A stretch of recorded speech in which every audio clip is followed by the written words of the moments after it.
The top 10 small forward draft prospects. If you've been watching here on Chat Sports, you know I've already done my top 10 point guards and my top 10 shooting guards. Well, guess what today is?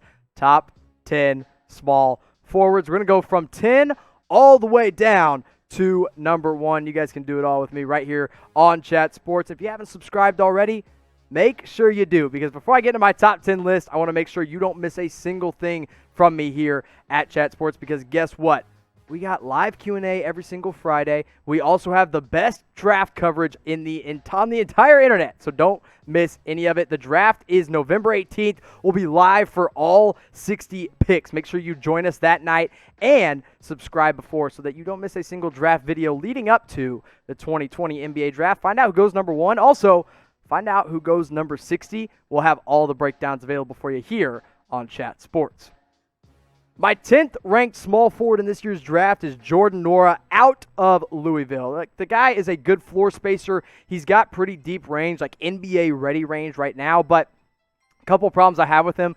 Number one, he's a junior, and he has been very inconsistent in his 3 years at Louisville. He's not an explosive small forward, and when you are a wing in today's NBA, you have to be able to finish well. Jordan NWORA does not finish well. Plus, he's not very good defensively because of that lack of explosion and lack of athleticism. I think he's going to be a good shooter. I think best of the best case scenario for Jordan NWORA, he's probably like an eighth or ninth guy off the bench that comes in, knocks down a couple threes, and then takes a seat on the bench. Worst of the worst, he's a starter in the G League.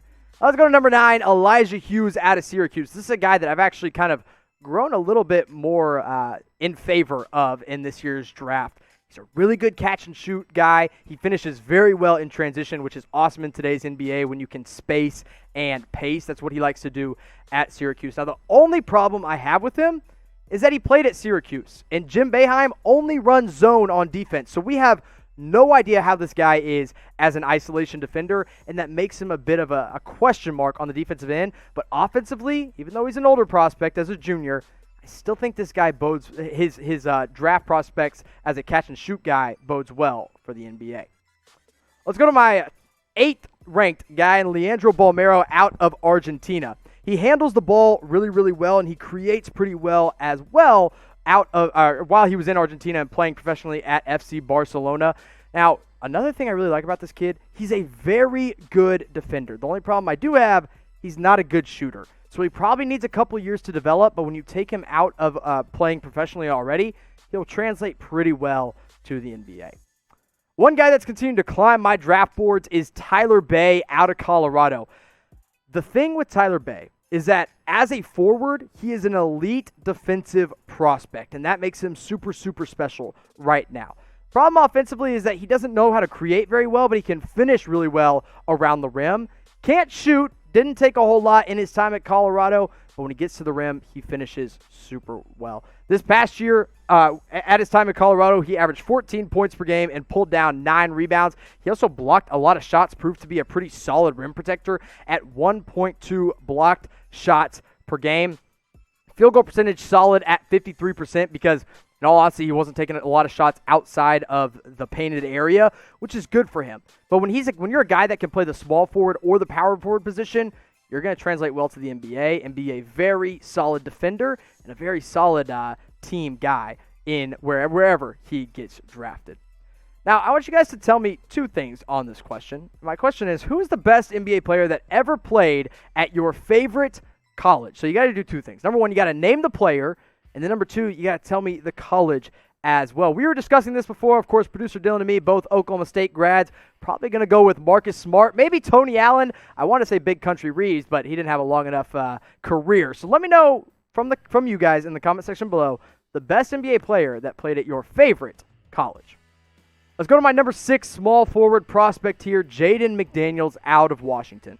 This kid has all the NBA-ready tools when it comes to his body with a 7-foot wingspan. He's 6'10", but he has to add a lot of weight before he's able to play the power forward or really even the small forward position at the next level. Now, offensively, he's a bit inconsistent. He's shown flashes of being a very good finisher and a very good shooter, but the one thing that's going to have him ready to go right now is being a good defender. Jaden McDaniels at Washington was one of the top-ranked high school prospects. but he just wasn't able to put it all together. And we've seen that happen with a few Washington guys before, like Markelle Fultz, even Matisse Thybulle at times as well, Marquise Chris as well. Jaden McDaniels could be one of these guys that comes into the NBA, figures it all out there, and becomes a role player on a really good team. Now, whenever the NBA comes back, and it might be coming back in December, you know you're going to have to wear a mask into your favorite team stadium. So go get one today at Fanatics at chatsports.com/NBA mask. Whoever your favorite team is, whatever your favorite color of that team is, you can go get them at Fanatics today. Chatsports.com/NBA mask. We have that link ready for you in the comments section and in the description. These face coverings are available for up to 30% off, so don't miss this special deal while it lasts. You're going to want to make sure you pick yours up today from our friends over at Fanatics. One more time, that's chatsports.com/NBA mask. Let's go to number 5, and I think the small forward tiers really take a jump from 6 to 5 here with Aaron Nesmith out of Vanderbilt. I know you see that last name, and you're like, wait, isn't that Naismith? No, it's actually pronounced Nesmith, but Aaron Nesmith is, I truly believe, the best pure shooter in this class. Now, he wasn't a great finisher in his year at Vanderbilt, but he did show some flashes of explosiveness when he got to the rim. My biggest concern with him, he had a stress fracture in his foot, and that kept him out of a lot of games. In fact, he only played in 14 at Vandy, but in those 14, he put up some really solid numbers. 23 points per game, 5 boards, and he shot, yeah, that's right, better than 52% from 3. And it's not like he was just taking 1 or 2 per game. No, this kid was taking about 6 or 7 per game in his time at Vanderbilt, and he made over half of the threes that he shot. Now, the problem with Nesmith, besides not playing a lot of games, is he's not an incredible defender. He's solid, but he's not incredible. So which one do you value more when it comes to a draft prospect? Is it shooting or is it defense? So basically what I'm telling you here is, would you rather have a guy that shoots the lights out of the gym but can't defend worth a lick? Type your S for shooting. If you'd rather have a guy that can defend every player on the floor but has no jump shot whatsoever, type your D for defense. And really, this all depends on what you need on a team, right? But let me know what you guys think in the comment section below. One guy that does both of these things really, really well, Saddiq Bey out of Villanova. In fact, he was one of the most lethal shooters in the country last season. Only problem I had with him, he was a little bit too timid when it came to taking his shot. He should have taken a lot more, because when he shot them, he made them at an over 40% clip. And unlike Aaron Nesmith, he played all year long. Another thing I really like about Bey is that he was able to run the point guard position. So he's not just a spot-up catch-and-shoot guy.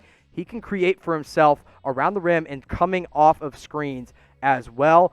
I think this could be a guy that climbs up draft boards a little bit higher, but right now I've got him as my number 4 prospect in the small forward category. Now, coming in at 3 is a guy that really played both forward positions at Florida State. It was Patrick Williams, a kid who, again, another high school prospect that wasn't incredible, didn't put up incredible numbers in college, but bodes really well in the NBA. One of the best defenders in this draft. He's got solid catch-and-shoot skill that can translate pretty well. He needs to improve at finishing around the rim, but if he can put it all together in the NBA, this is a kid that could step into a starting 5 on a playoff-level team in the next couple of years. Now, from 6 to 5, there was a jump, but from 3 to 2, there's an even bigger jump, because Isaac Okoro is, guys, when I talk about wing defense, when I talk about a guy that is going to stick every player on the floor no matter what, he is not leaving the side of whoever he is assigned. His defense is what got him on the SEC's all-defensive team and the all-freshman team as well. Around the rim, he's not going to miss. His long arms and his explosion around the rim make him really, really good. Not a great shooter, but he's got pretty good mechanics that I think will translate well to the NBA. Pretty good free throw percentage as well. And usually when you have a good free throw percentage in college, you'll become a better shooter. Just needs to put that together, and I think this guy can be a part of a team's core for the long haul. You see his numbers at Auburn: 13 points, 4 boards, 28% from 3. Not great, but when I tell you that defense matters when it comes to Isaac Okoro. My number 1 prospect in this year's draft in the small forward category is Deni Avdija out of Israel. Now, you may have him as a shooting guard. Some people may even have him as a power forward.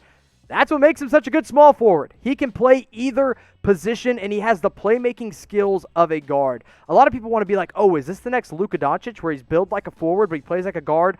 Not quite. He's not quite the shooter Luka Doncic is. He also doesn't really have that step back or that finishing ability around the rim like Luka does. But one thing he does do is he plays at his own pace. He doesn't get sped up. They can't force him to slow down. He can make the smart passes all game long. Last year when he was playing professionally, he put up 9 points per game, also had 4 rebounds, and shot about 33% from 3. His shot is definitely improving and trending in the right direction, and so is his game as a whole. In fact, the Warriors just worked out Deni Avdija, and they were super high on him. They went as far to say that they were blown away after their meeting with him, and the universal takeaway from that meeting was that Deni Avdija is a great kid with an immense work ethic. And that really means a lot coming from the team that has the number 2 overall pick and also knows how to win NBA championships. Now, if the Golden State Warriors stay at number 2, who do you think they should pick with that number 2 overall pick? Do you think it should be Deni Avdija? Do you think it should be a guy like LaMelo Ball? Do you think it should be a big man like a James Wiseman or Onyeka Okongwu? Let me know what you guys think in the comment section below.